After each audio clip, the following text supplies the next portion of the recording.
Hey guys, it's Brandon, aka B.Rich Beauty, aka your beauty best friend, honey. And today's Matcha with Me has your COVID-related news. Kamala Harris is our vice president nominee, honey. Cardi B is starting an OnlyFans account. A reboot to Fresh Prince of Bel-Air. There might be justice for Breonna Taylor's family. And Greenleaf has gone on to glory. Child, you know what to do. Grab your beverage, grab your tea. Let's get started. Let's go.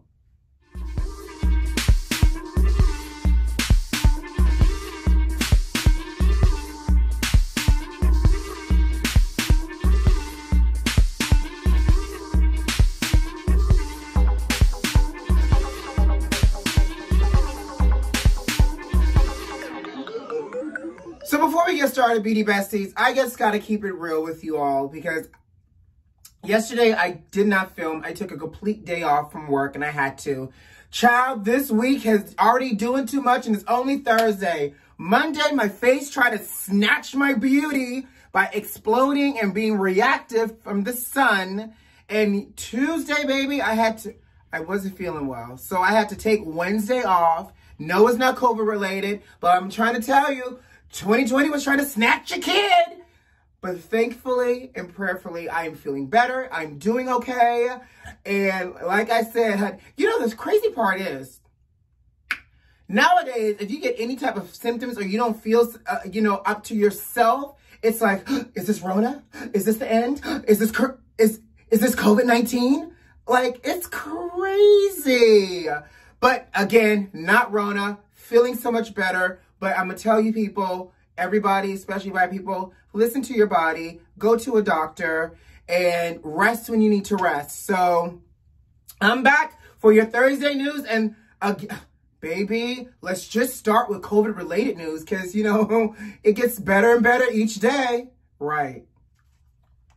So this COVID-related news comes straight out of Florida. Are you surprised? Surprise, surprise. The Marion County Sheriff by the name of Billy Woods is warning his staff if they wear a mask, there will be consequences.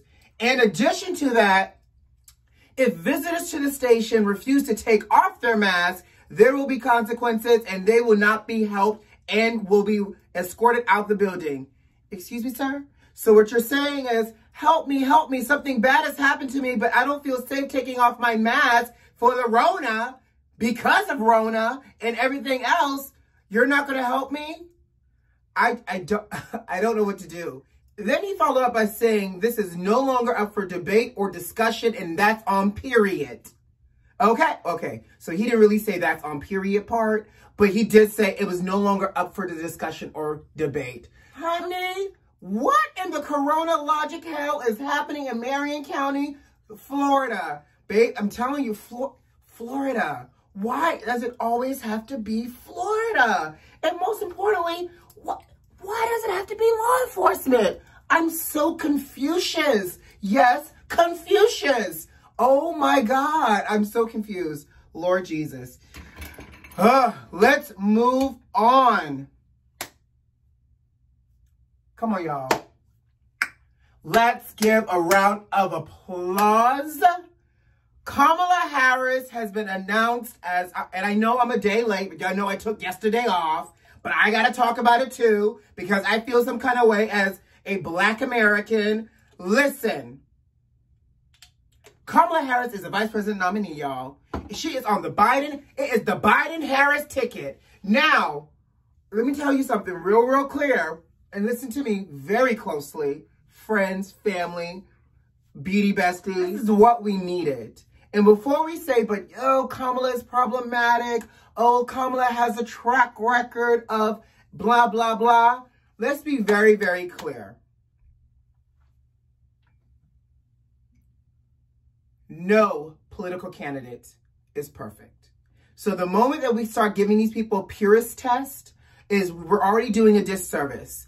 And not only is no political candidate perfect, the one that sits in the previous people's house, because it ain't my house right now while it's being occupied by 45, is even worse. Honestly, Joe Biden could have said, my running mate, the llama. And out came a llama on stage. And I'd be like, yes, Joe, yes, Let's vote for Joe and the llama. Joe could have been like, ladies and gentlemen, vice president candidate, a bag of peanuts. I'd be like, yes, Joe, I like mine unsalted. Let's get it, Joe. First of all, Kamala is a brilliant politician. Not only does she have a track record, she understands law, she understands policy making, she understands the needs of the people.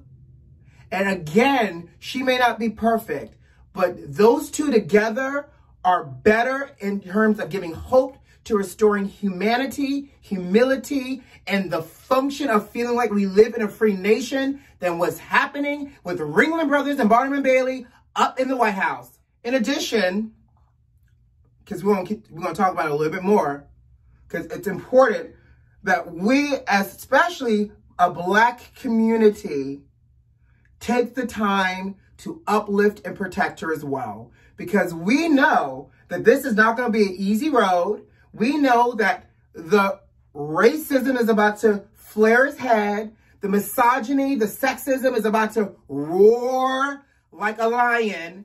And as a community, we need to ensure that we protect Kamala and uplift her, okay? Black women are always the ride or die. They ride or die and they support when needed. They go out and they vote, oftentimes in a higher percentage than African-American men. And right now, we are in a period of literally life or death.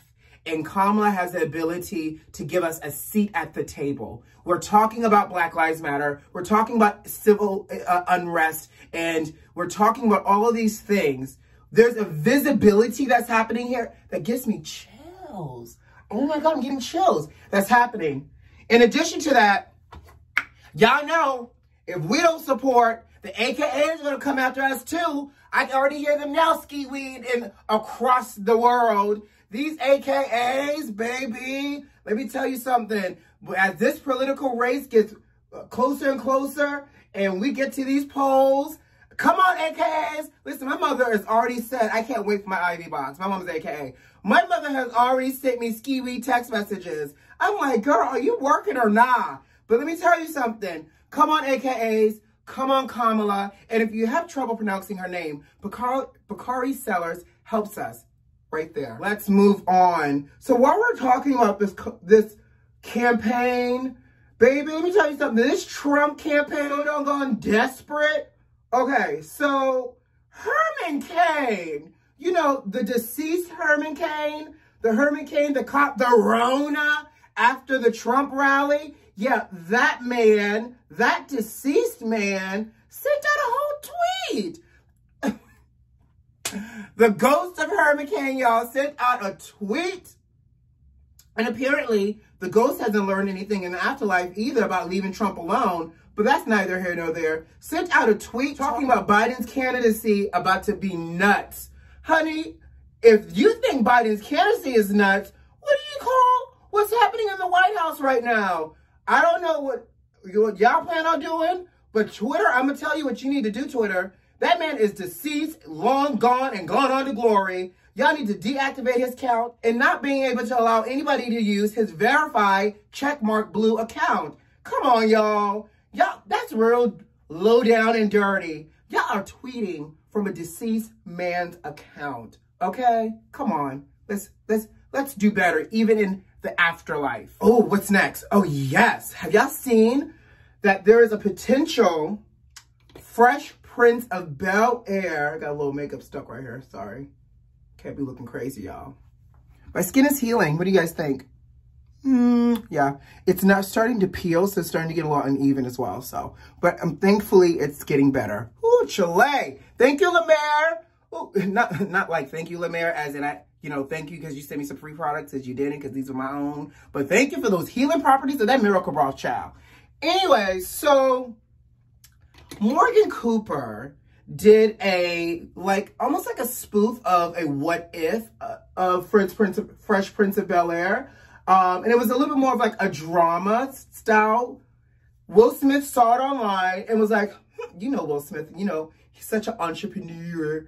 So Will saw it and was like, oh my God, I love this. So he is speaking and working with not only Morgan Cooper, but also a studio house to develop a drama-based version of Fresh Prince of Bel-Air. Now, I don't know about y'all, but are y'all here for it? You know, there's so many talks of reboots. You know, Brandy mentioned talks of being open to doing a Moesha reboot. You know, That's So Raven got a reboot. Proud Family got a reboot. Will and Grace got a reboot. You know, Roseanne got a reboot.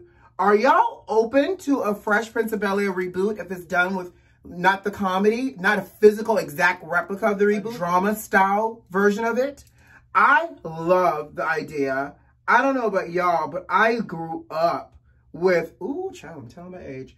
I grew up watching Fresh Prince of Bel-Air, and I could recite, I may not be able to rap, but in West Philadelphia, born and raised on the playground, spent most of my days chilling out, relaxing, and beeping. Okay, see, that's it. Anyways, I got little bars in me, but that was one of those raps that I said, oh, yes, honey. I love the message of Fresh Prince of Bel-Air. I love the message of family. I love the characters. We all love Carlton and Ashley and, not Whitley, what's the light-skinned girl name? Hillary.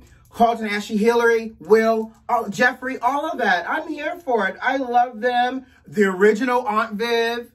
The original. You know, the one that went to the dance and did the whole dance routine? Yeah, that Aunt Viv. Love, love, love Fresh Prince of Bel-Air. Ciao. Y'all know, on Tuesday video, I spoke about OnlyFans. Well, Cardi B has announced on her Instagram page she is starting an OnlyFans page. Now, how y'all feel about that?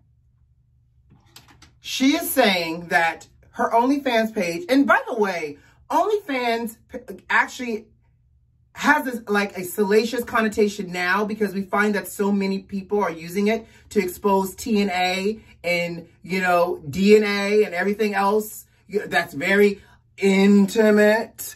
But OnlyFans was really kind of conceived for creatives and artists to be able to give, you know, artist-based content that was exclusive, but it allowed the artist to be paid directly and kind of cut out the middleman of sometimes of, like, you know, a manager and a studio and all these other things. So it's, you know, through, of course, the social movement that is kind of transitioned to be, you know, a little after-hour fun. But Cardi is saying you won't see no TNA. You won't see her whap, whap, whap, whap, whap. But you will see behind-the-scenes footage, commentary of WAP from the music video, along with her answering and talking about fan questions, addressing rumors, and other, like, personal things that happens in her life, but nothing sexually explicit. I'm not doing something right, because if Cardi gets OnlyFans, what is stopping me? I need OnlyFans. I need somebody to help me with this OnlyFans thing. We need to brainstorm what I'm about to deliver for y'all, because it ain't gonna be no DNA, okay? But I'm just saying, this OnlyFans thing might be kind of like, what's rocking? Who needs a 9-to-5 and a 401k when you got an OnlyFans, fans only, and everything else? Listen, and my subscription would be affordable, honey. Look, tap that app for $9.99 a month. Subscribe. I may even give you a 10% discount. Clink. Let's talk about Breonna Taylor. Some positive news. Finally, the Attorney General, Daniel Cameron, met with the family, and Breonna Taylor's mother says she feels hopeful that there will be positive signs in getting justice in the name of Breonna Taylor. In addition, she wants to bridge the gap of the communities, and she feels like the conversation in the meeting was genuine and that the Attorney General genuinely had concerns and wanted to address them.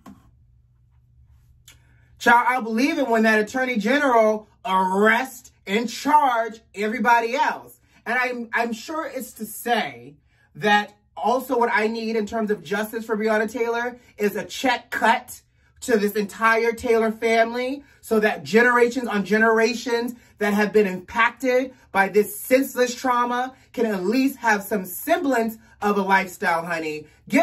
Run these, in the movement of T.S. Madison, run these people their money, give them their money, and give us justice. Next. Last but not least, I need to brush my hair, y'all. Sorry, I did the top. I totally forgot to brush the sides.